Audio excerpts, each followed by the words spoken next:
Hey friends, Elizabeth here from Plant-Based Bride, and I'm excited to be setting up my bullet journal for January with my first plan with me of the year. I'm not gonna lie, when I chose this theme, I thought it would be quick and easy, I'd have it done in a day, but that's not exactly how this went. This was way more time consuming than I'd initially expected, so I apologize for the delay, but it's here now. So as I always do, I started by planning out my spreads, sketching everything out just to get a feel for placement, for the design that I'm going for. And this time I decided to go for a completely different monthly calendar setup, something that I don't think I've ever done before, so we'll see how it goes and if I like it. But I saw a photo of someone's bullet journal on Pinterest and they'd done this sort of a setup, and I was intrigued. So I thought I'd give it a go. As for the theme, I decided to go all black and white, zero color, just using fine liners in different line weights and my stamps. So this is a very minimal theme in terms of the supplies used, but of course I will link the supplies I used in the description box, as I always do. And I wanted some of the elements to be a little bit bolder than I maybe usually go for. I feel like when I do go for fine line art, I stick with the finer lines, something much more light. And this time around, I wanted to go bold. So I'm really thickening up all these lines, especially these borders for different sections of the cover page and the calendar spread. Just really trying to get that bold, graphic look. My cover page art has some foliage kind of around the edges, and I decided to bring that same foliage over onto the calendar spread just to tie everything together and have a bit of an artistic element on the right-hand side to kind of balance out the art on the left. So I sketched out the general placement of these leaves in kind of a reverse L shape, and I'm just going in with a thick fine liner and drawing out all of these leaves. I will end up going back in later and thickening these lines up because I wanted them to be a little bit bolder, a little darker, so that they don't fade away into the background quite as much.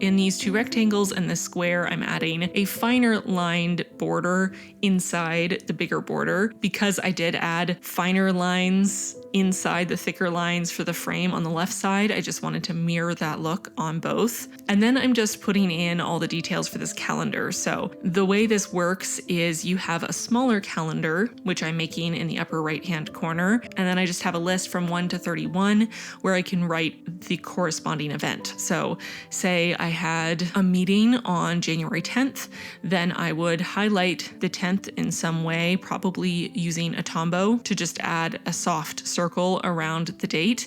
And then next to the 10 on the list, I can write what that meeting is and a time.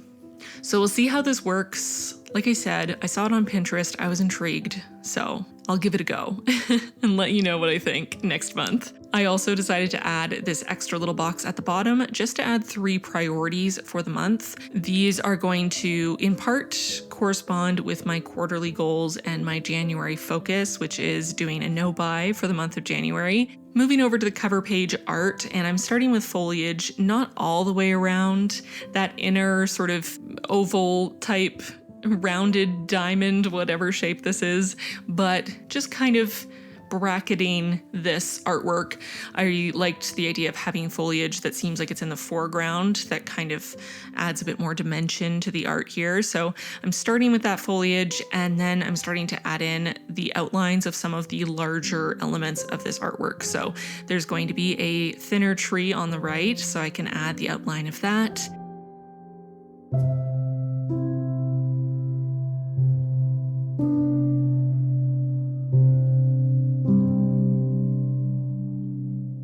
The focus of this art is going to be an owl. So I've sketched in this owl, and I'm just going to start by outlining all of the major design elements of the owl, as well as the branch it's sitting on and the thicker trunk on the left side. I really wanted to start with all of the basic elements, just getting those shapes in, getting the outlines, and then going back in after that and adding a whole lot of detail that took, like I said earlier, way longer than I expected.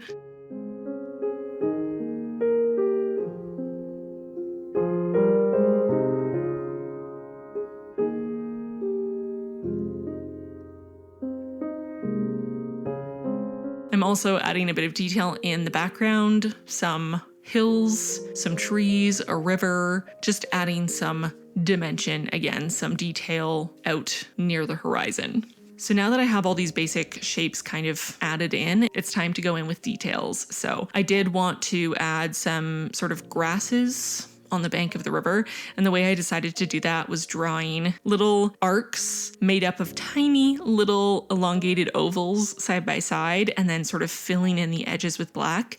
You'll see as I continue, this is going to be a pretty dark drawing. It's supposed to be at nighttime, so everything is going to be very dark. There's a lot of black here, so this will make more sense as I keep going. But I just wanted to get this first row in so that I could kind of visualize where that was starting.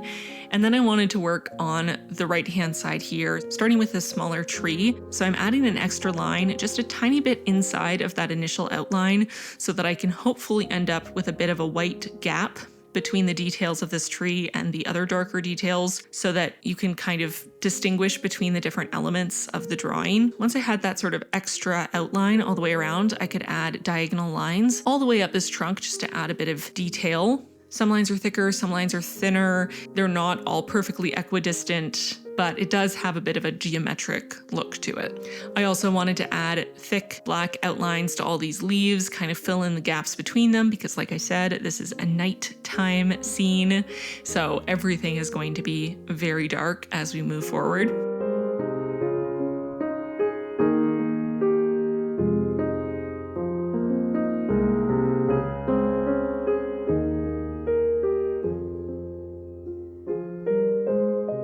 I'm also filling in some of the gaps under the branch the owl is sitting on with just black and a couple little white dot gaps just to be, I don't know, just to be ground, sort of indistinct ground cover. Moving on to the leaves on the left side, and again, I'm just adding darker outlines, filling in the gaps between the leaves with black. They're getting much bolder, as you can see. And then it was time to go in and add that extra line, again, giving myself a tiny bit of a gap between where the details of this tree are gonna go and the actual bold outline, again, to try to be able to see where one thing ends and the other starts. And I'm again just filling this in with diagonal lines, some thicker, some thinner, not being too precious about keeping them exactly perfect or equidistant, anything like that, just trying to shade this in, basically.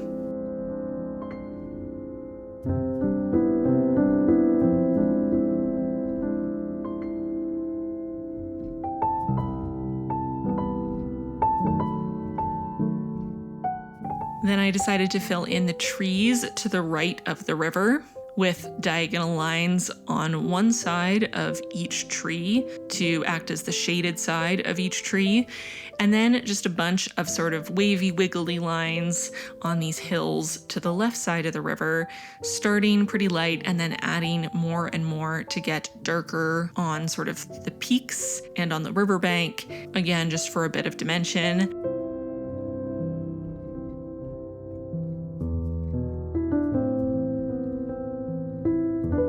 And then it was time to add way more of these tiny little arcs of grass. This was definitely one of the details that took the most time, but I really liked how these turned out in the end, so I'm glad I spent the time doing them, but gosh darn it, did they take a long time. I didn't even include me drawing all of them sped up in this video because it just took so much time, but it's a very simple process. It just is a bit of a slog. So I was listening to an audiobook, kind of zoning out and drawing a bunch of teeny tiny little ovals and then filling in the gaps over and over and over again.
Once I had all my grass done, I filled in the rest of the foreground with my sort of white dots on black background, general ground cover just for a little variety, something a little different. To do this, I just added little circles of different sizes kind of in a random arrangement and then filled in around them with black.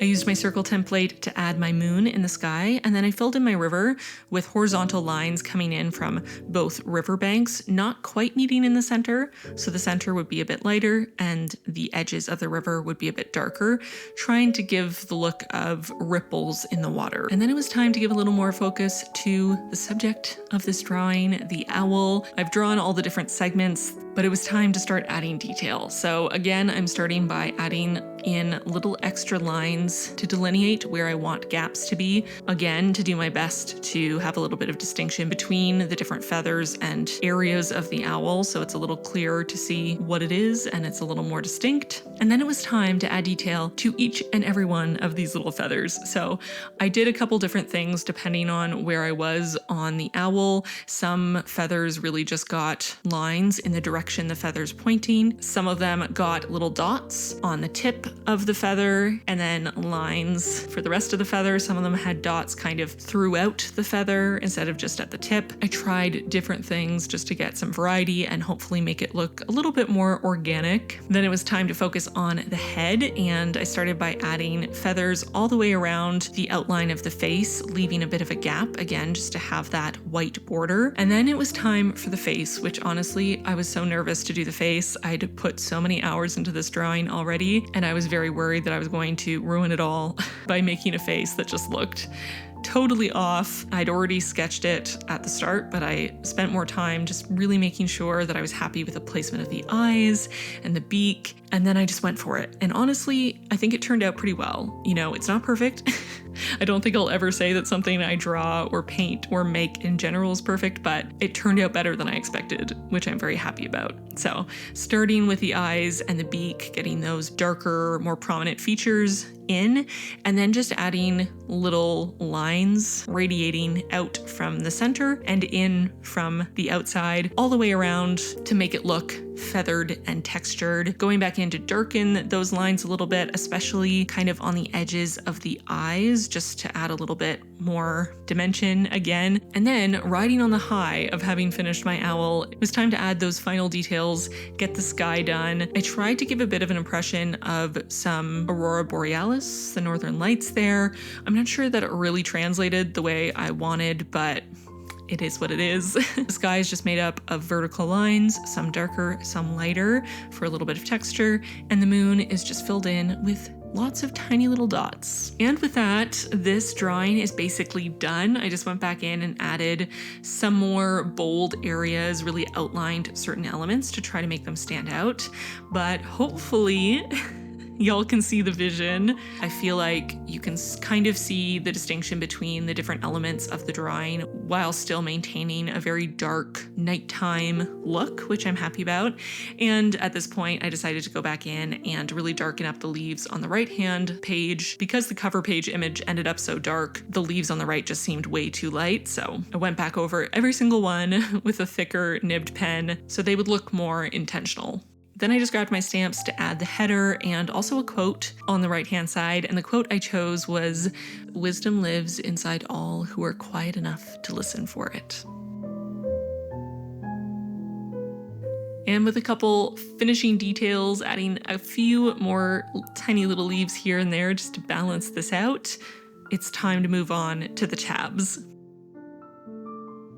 So to create these tabs in my B5 size journal, I'm cutting along the second row of dots in from the outside edge. And when I get to where the tab is going to be, I cut 2 by 2 on a diagonal, 4 spaces along the straight edge, another 2 by 2 diagonal back in, and then continue cutting up to the top. I'm just creating enough tabs for all my weeklies for this month, and I'm sticking with my 2-page rolling weekly setup that I was using in my December setup. That worked really well for me, and I actually found I had, yes? Do you need help? And I'm doing the same 2-page rolling weekly that I used in my December setup. I found that that was more than enough space for me in December, so I thought I would just keep with it for January. I did skip the first week of January because I took the first week of January off work, and that week had already passed when I was filming this, so I started with the second week of January and moved on from there. If you want more info on the rolling weekly, a couple different variations of it, how I use it, the concept behind it, I have a whole video explaining that, so I will link that in the description box for you. But that brings us to the end of the setup. So it's very, very simple. We have this sort of cover page, calendar page combo, and then my weeklies, and that's it. Everything black and white, very bold and minimalist with the exception of the highly detailed art. And I'm so happy with how this cover page art turned out. Like I said, I initially thought this would be very simple, and I was very quickly corrected by myself as I realized how long it was going to take me to finish adding all of these tiny little details. But I'm really glad I took the time to do it because it just turned out exactly how I'd envisioned it. I'm really happy with it. I think it's so cool. I've wanted to do an owl theme for a long time, and I've been nervous for some reason. Of course, my patrons will get this cover page as a printable, so feel free to join us over on Patreon if you want printables from all my monthly setups. And of course, thank you as always to my patrons for your support. I appreciate you all so much. And with that, I'm gonna get going. Thank you so much for watching. Give this video a like if you liked it, and subscribe if you feel like it. Leave an owl emoji in the comments so I know you made it all the way to the end because you're a real one. And with that, I'm gonna get going. Thanks so much for watching, and I'll see you really soon in my next one. Bye, friends.